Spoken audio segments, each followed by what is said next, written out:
from about 15 years on up, a great deal of my thoughts were basically unshareable. We are all evil in some form or another.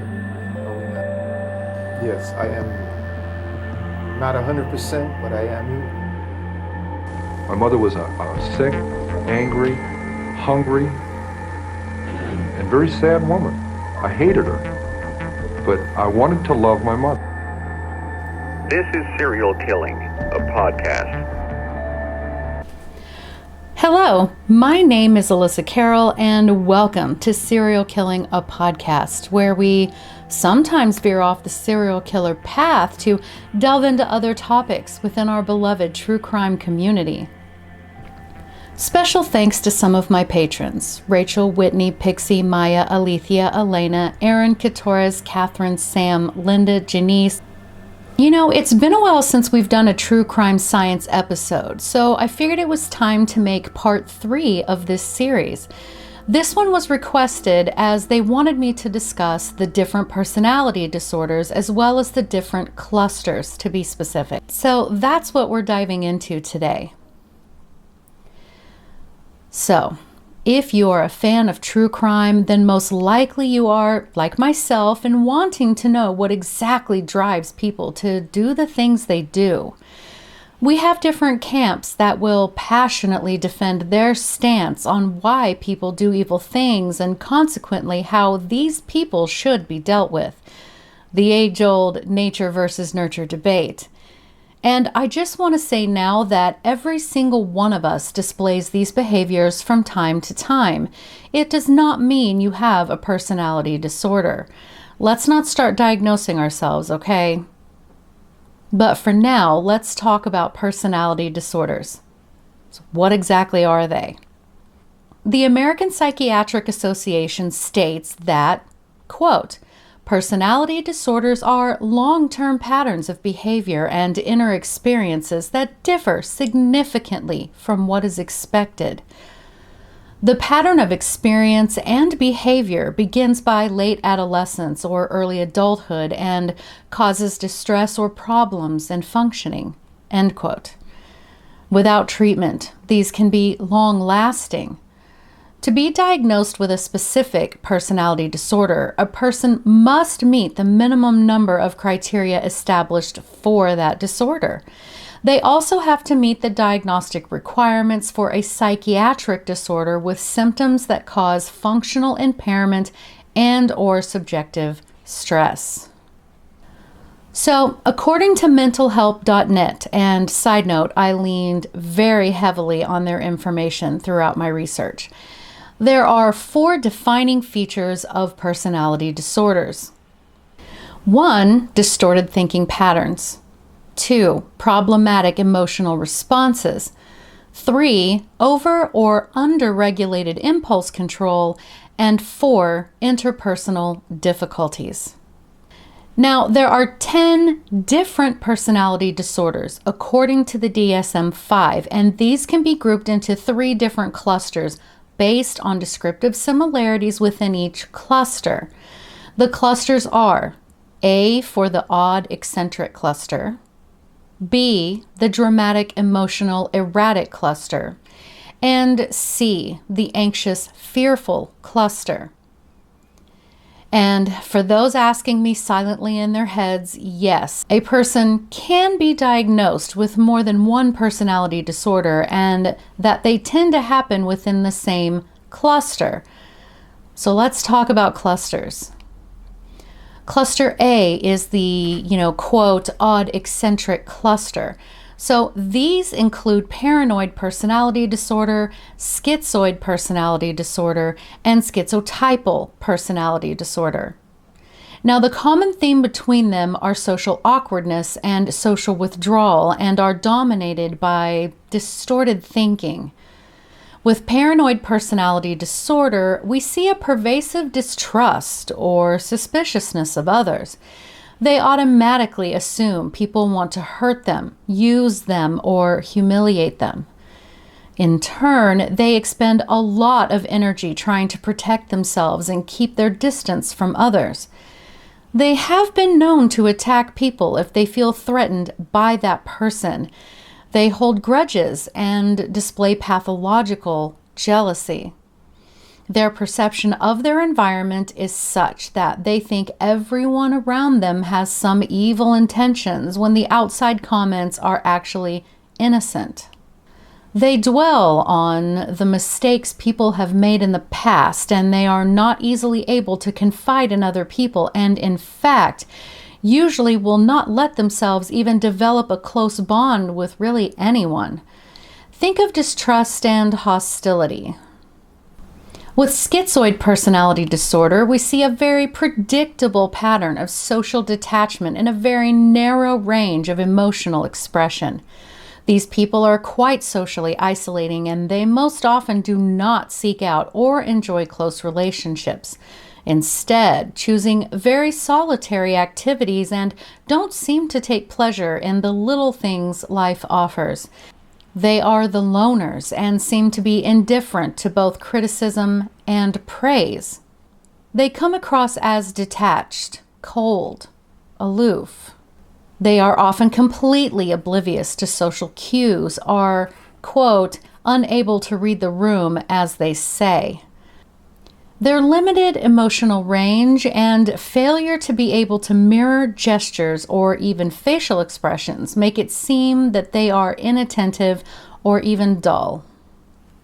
And then we have schizotypal personality disorder, which is characterized by a persistent pattern of social and interpersonal limitations. They are very uncomfortable in social situations and have a reduced ability to maintain close relationships. They tend to be socially isolated, reserved, and distant.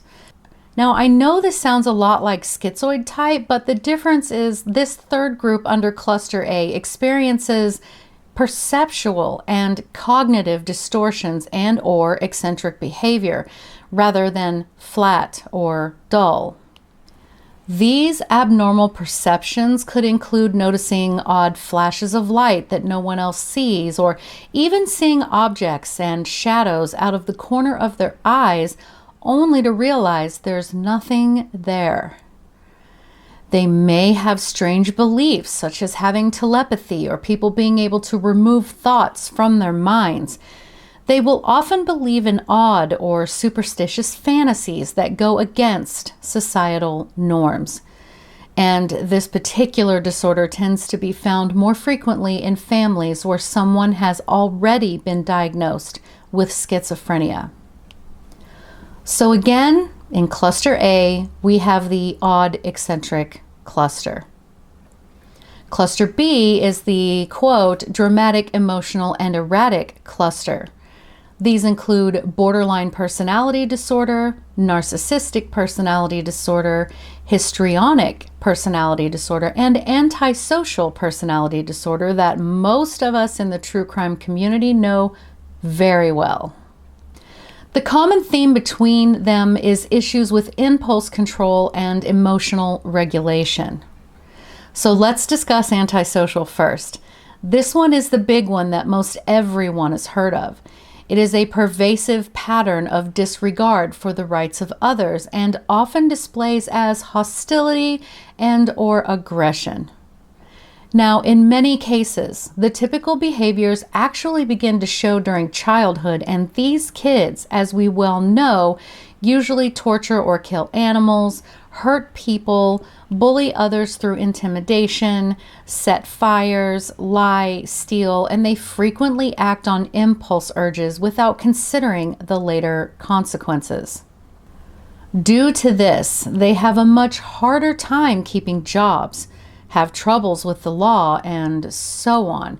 They typically feel no remorse or guilt for the harm that they have caused others, and they take little to no responsibility for their actions. So for this one, think deceit and manipulation. So moving on to histrionic personality disorder, we see a pattern of excessive emotions and attention seeking. They are most uncomfortable in situations where they are not the center of attention and will act depressed if not so. They are flirtatious and come across as seductive.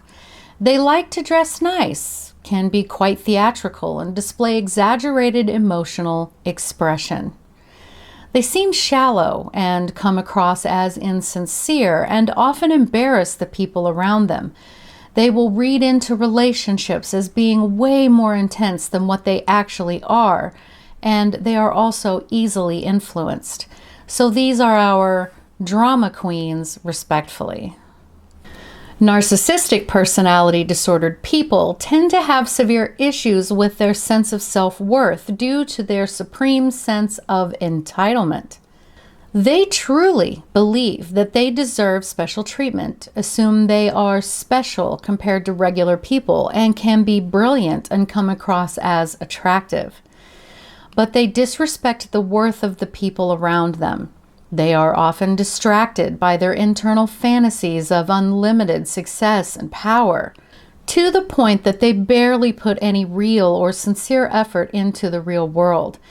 This is the group that will feel absolutely devastated when they learn they are just average humans, and once they are made aware, they will be angry or feel shame, and they usually take that out on others. They have a need to feel powerful, to be admired. They have a lack of empathy and are very manipulative. So for these guys, think self-absorbed. And to finish cluster B, we have what I believe my own mother has and is thought that Edmund Kemper's mother had, borderline personality disorder. This disorder displays as intense and unstable emotions and moods that change very quickly. Once they are worked up, they have a much harder time calming back down. They have frequent angry outbursts and engage in impulsive behaviors such as risky sex, substance abuse, overspending, heavy gambling, binge eating, and even self-injury. Of course, these will make them feel better in the immediate, but not the long term. They have a very black and white worldview and think in all or nothing terms. They are viciously judgmental of others as well as themselves. They have an unstable sense of self and have a harder time being consistent.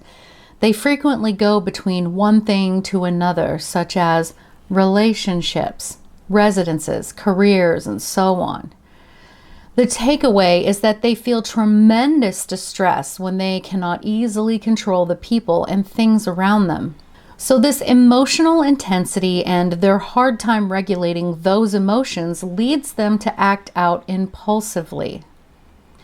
And then finally we have cluster C.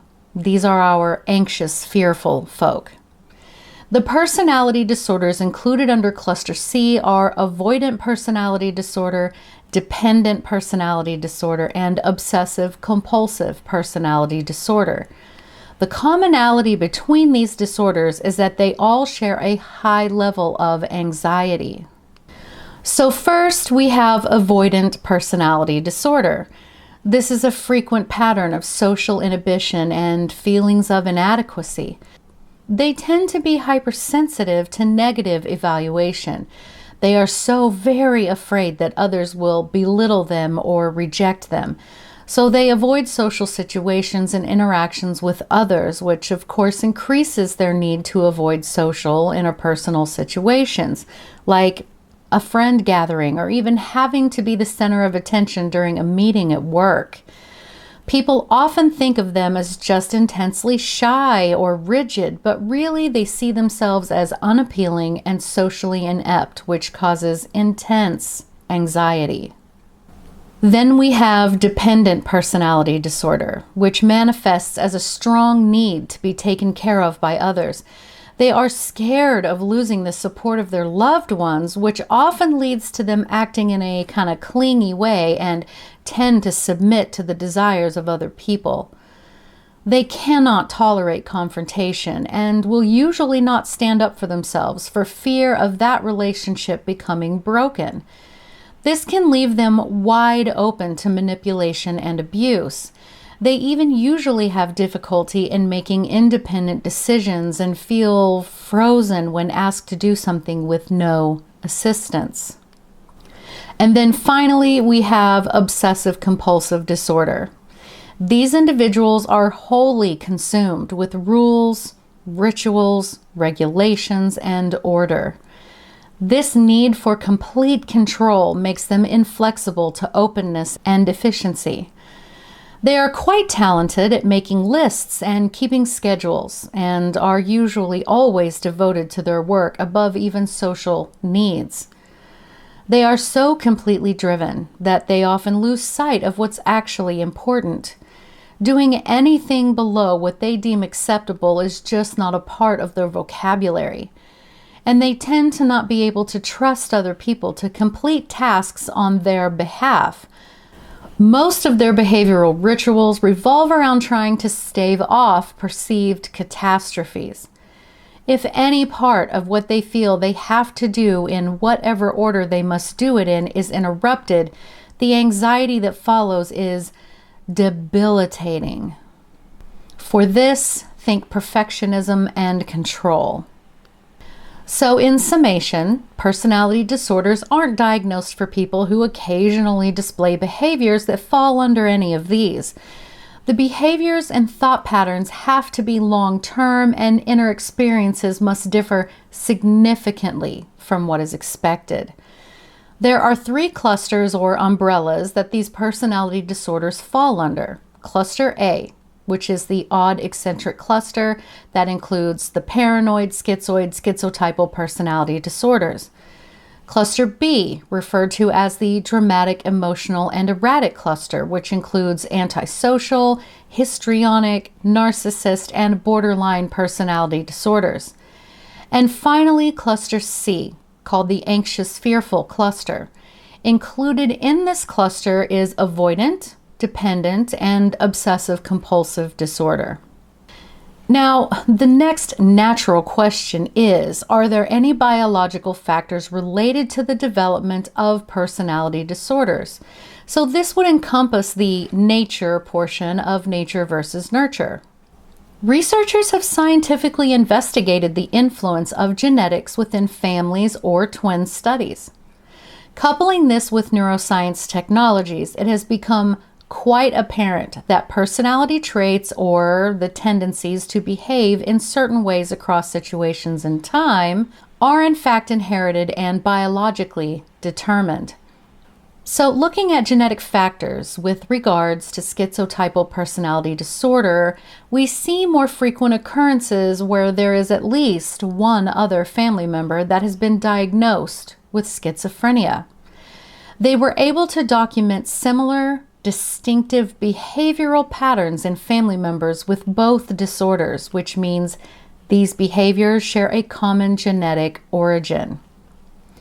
Studies have also shown that impulse aggression tends to run in families of people diagnosed with borderline personality disorder, again showing a likely genetic link for this behavior. However, I want to stress that though the results of the studies highly suggest genetic commonalities, they cannot definitively rule out these behaviors being learned from the environment. Children may just learn to be aggressive just by watching family members be aggressive. But the science is promising in that these studies have identified brain abnormalities in people with schizotypal personality disorder, primarily in the temporal cortex, which is in the center of your brain, above your brainstem. These abnormalities look like the ones in people with schizophrenia, but it is believed that the other kind of higher functioning regions of the brain sort of help protect from the more debilitating psychotic symptoms. There is also some very promising evidence for the role of genetics when it comes to impulsive aggression. There has been a relationship identified between impulsive aggression and a neurochemical system called the serotonergic system. This is a fancy term for saying there is a biological cause of the characteristics of our cluster B group, or the antisocials, and so on. But this isn't always bad news. It just means that there could be some kind of medication intervention that could have promising results. And if you've been with me long enough, I'm sure you remember that I've talked a lot about head injuries and how, especially with frontal lobe damage, it can cause a complete shift in a person's personality. People that are in cluster B often display behaviors that show problems with functioning in the prefrontal cortex or the front part of your brain behind your forehead and eyes. Any type of damage to this area can alter a person's ability to make careful and positive decisions and be able to sort of think themselves out of a bad mood. People in cluster B often report having trouble keeping their powerful emotions in check. Now, it goes without saying that just because a person has an abnormal region in their brain, that they then automatically are doomed to develop a personality disorder. But the trend for such a correlation is there. Since I mentioned Edmund Kemper, let's take a quick look at him. In an interview with criminal psychologist Adrian Arno, who has worked with Lifetime Network and IDTV, and side note, ID channel, what's up? Call me. Stated, quote, antisocial personality, narcissism, social anxiety, organized lust killer. There's significant evidence from the fields of developmental psychology, neurobiology, and animal epigenetic studies that neglect, parental inconsistency, and a lack of love can lead to long-term mental health problems as well as reduce overall potential and happiness. End quote. It is believed, though there's no way of knowing officially, that Clarnell, Ed's mother, had borderline personality disorder.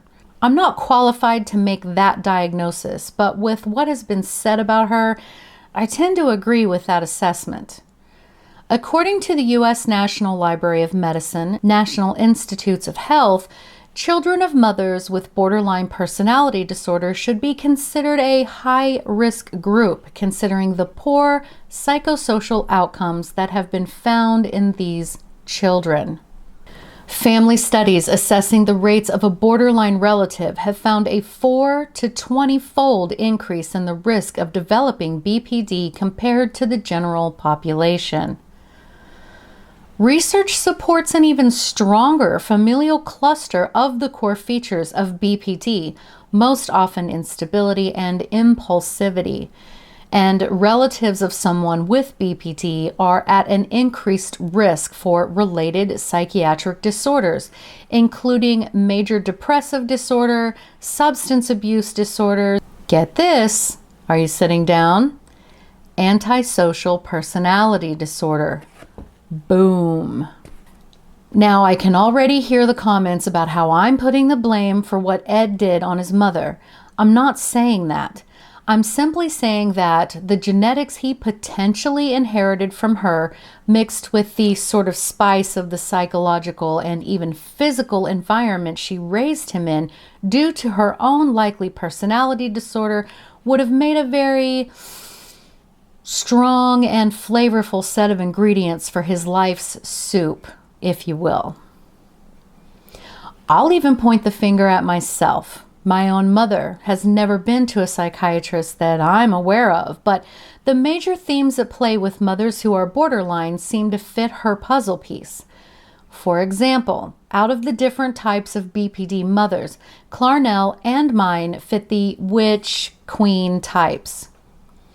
So first, the witch mothers hate themselves and continue the cycle by acting cruelly to others, especially those who are too weak, young, or powerless to help themselves. They feel no remorse for their horrible behavior and show more interest in their own well-being than concern over the way they've hurt others. Their triggers include jealousy, criticism, betrayal, abandonment, feeling left out, and being ignored. They want absolute power and control over others so that others do not abandon them. Once triggered, they become blind with rage and will punish or hurt anyone in their way, and they are more resistant to treatment.